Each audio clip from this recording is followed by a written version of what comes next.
Now, across Texas, the issue is. I'm Rudy Koski in Austin. I'm Greg Krugen in Houston. And I'm Stephen Dial in Dallas, and this is Texas, the issue is. We are just a few days away from the first pitch of the World Series without a team from Texas, unfortunately, taking the mound. But there is a baseball issue for Texas to consider. The commissioner of Major League Baseball wants an expansion process in place before he retires in 2029. Now, a group called the Austin Baseball Commission stepping up to the plate, working on a plan to make a bid. The issue is, will the teams in Houston and Dallas play ball? I spoke to Matt Makoviak and Derek Fox, the two Austin men, trying to get Austin off the bench and into the game. It's time for Austin to take another step towards becoming a world-class city. The only way we're going to do that as it relates to sports is to take advantage of this tremendous opportunity to get an expansion franchise here in Austin. Why do you think, Derek, baseball will work? Well, I think there are four pillars to this. The first is going to be population. We are the largest city in consideration by Major League Baseball in this round of expansion. We are the second densest behind Portland. We are the wealthiest city by average household income. And fourth, I think in terms of fan engagement and business atmosphere, we're going to be the best city there as well. Certainly Austin has grown up. It's no longer just a little college town. But Austin is still the town that turned down Nolan Ryan. When the Ryans tried to do that in Austin, Austin probably wasn't quite ready for it. The growth trajectory was not the same. And you didn't have the test case of Austin FC. Austin FC proves that this city will support professional sports on top of supporting University of Texas. It can do both. The state of Texas already has two Major League Baseball teams. You have the Rangers up in the Metroplex, the Astros in Houston. What makes you think that they're going to allow Austin get into the game? I would say it's not about allow. You use the word allow. Texas, the economic power of this state comes from the Texas Triangle. Triangle has 3 points. Austin, San Antonio, we make up that third point.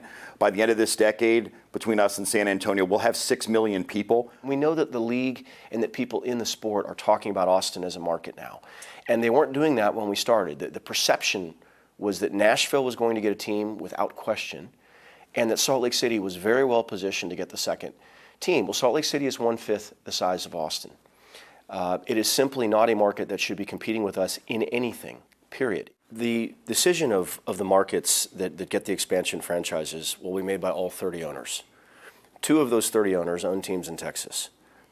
We will be perfectly happy if Austin gets a 28-2 vote because the 2 Texas teams don't want to divide Texas up by a third team.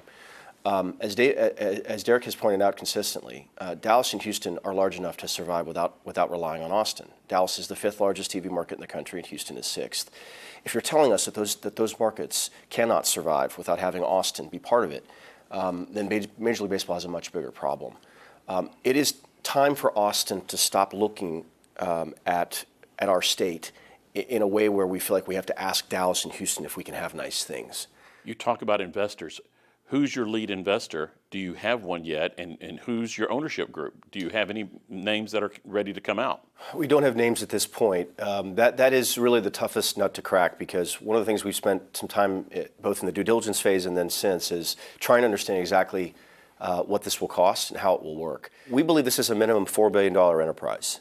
We're expecting at least a $2 billion expansion fee, $1 billion for a stadium, 40 to 45,000 people, retractable roof, ideally in the central core, and then $1 billion operating budget for the Major League and the 3 minor league teams. If we develop a site closer to 130, that's a road where people can come up from San Antonio. And look, there's 3 or 4 sites in Williamson County, and we're going to be going to Hays County in the next, probably next week to talk to them to understand what those sites are down there too, because we want to understand all of it. You know, the only way we get a team is if we put the strongest possible bid forward. What are the key dates before you say, yeah, we can keep on playing, or we struck out? Part of what we've said is we really want to make substantial progress in 3 areas by the end of this year. One, we're going to continue to build up the community and fan support element of this at atxmlb.com. 2, we want to be able to take to an eventual investor group a list of stadium sites that can work, that can be successful. Third is we have to obviously identify this investor group. What I've become convinced of is that putting the investor group is actually not going to be the hard part. The hard part is identifying the lead investor that's going to be willing to put $2 or $3 or $5 million at risk with no guarantee of getting a team over the next year, and then that is able and willing to put as much as $500 million of their own wealth into this to see Austin get a team. Austin is of the size now that we need to be in the conversation for all these opportunities. Okay, I'll use a baseball term for my word for this interview. It's squeeze play. Greg, what's your word? Rudy, my one-word reaction is cartel. Stephen, swing away with the word. Okay, I was going to do a baseball reference and say ground out, but now I'm just going to say territorial. Well, with that, the Texas trio will take an early 7th inning stretch. We'll be back after this break to discuss Austin's pitch for Major League Baseball. A group has been formed to get Austin into the big leagues, but Houston and Dallas, they already have teams. Greg, can Austin squeeze into a Texas-sized ballpark? What do you think? Rudy, I'd tell you, but there are still rules against even repeating foul language over the airwaves. Seriously, Major League Baseball ownership is a cartel, and cartels are all about maximizing cash flow. So regardless of any upfront payout from an expansion franchise ownership group, there's no way the Astros or Rangers will lay down and open their Texas duopoly up for a new team looking to chisel off their fans and ultimately their revenue. This whole thing sounds like a shot longer than a Yordan Alvarez third deck blast. Potential expansion cities like Charlotte, Nashville, Salt Lake City, and even Portland or Vancouver seem to me like better choices that don't crowd existing teams. And then there's Austin's actual economic viability.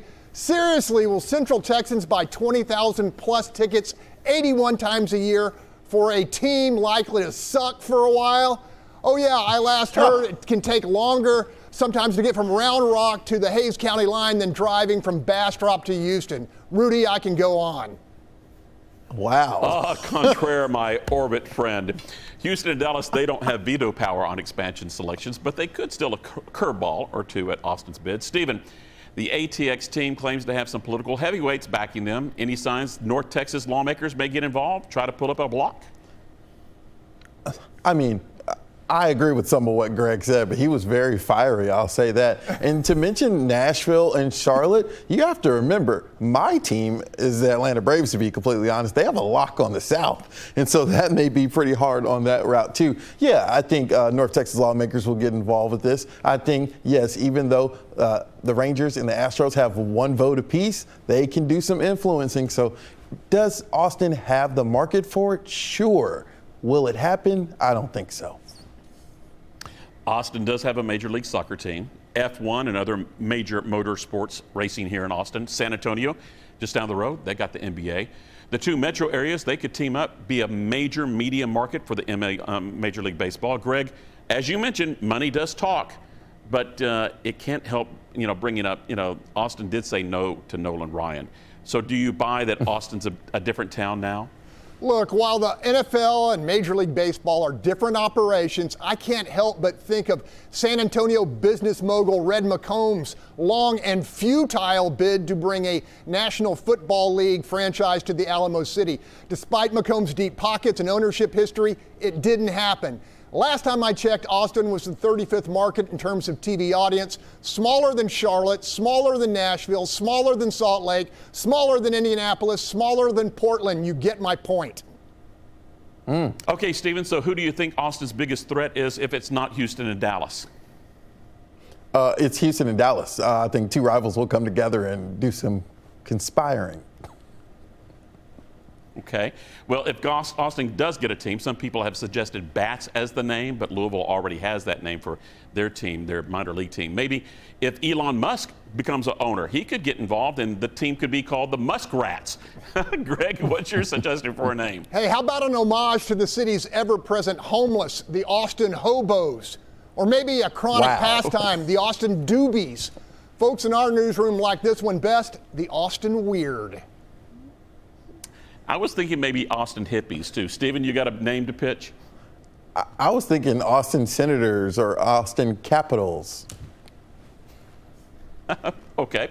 All right, we'll walk it off with that. You can see this interview or any of our past interviews by going to our YouTube pages. And keep the conversation going on social media. We'll be back next week with another hot political topic. In the meantime, don't forget to let us know what you think the issue is.